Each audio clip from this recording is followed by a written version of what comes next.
Nope.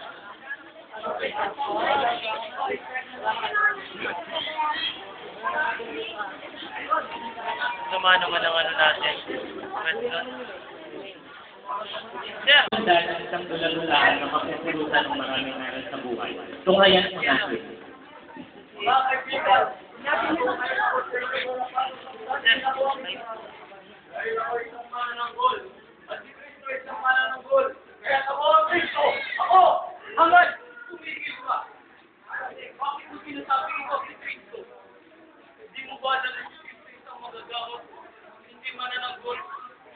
Marami kang natulungan. Nailigtas na siya sa kapahamakan.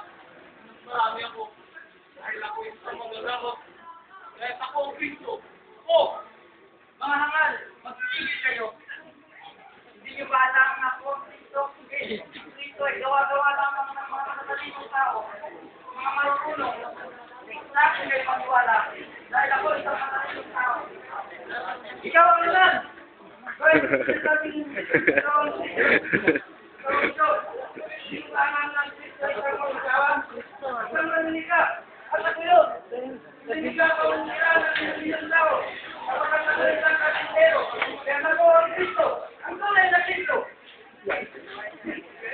Magsisigil kayo! Ang yaman nyo! Kasalimuhan, kakayahan! At lahat ng inaakala ng bayan kayo ay nagkaroon dito.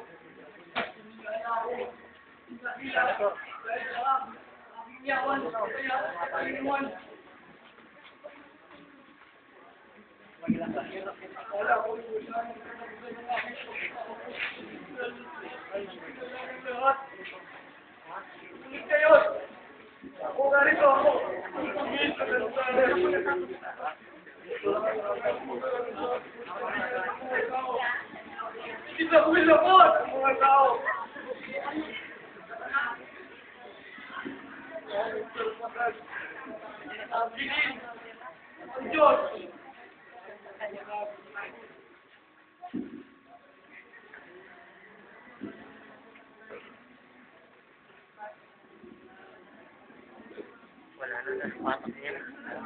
Iiyak-iyak lang yan. Hindi mo nalipatak niya na. Sisa. Inaakilin kayo. Salamat sa kanya. Ang mamakalay mo na ngayon. Masaya akong tatulong sa kanya. Ngunit kayo!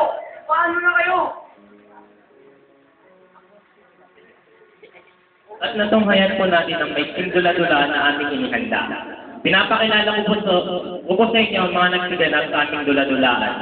Ervin Malyarit bilang tagapagtanggol, Mark Joseph Lian bilang manggagamot, Roger Domingo bilang matalinong tao, Gardiner Caingles bilang karpentero, Hani Pamolorcano bilang pulubid, at ang inyong lingkod, Louis Di Matulak bilang kalapag sa laysay.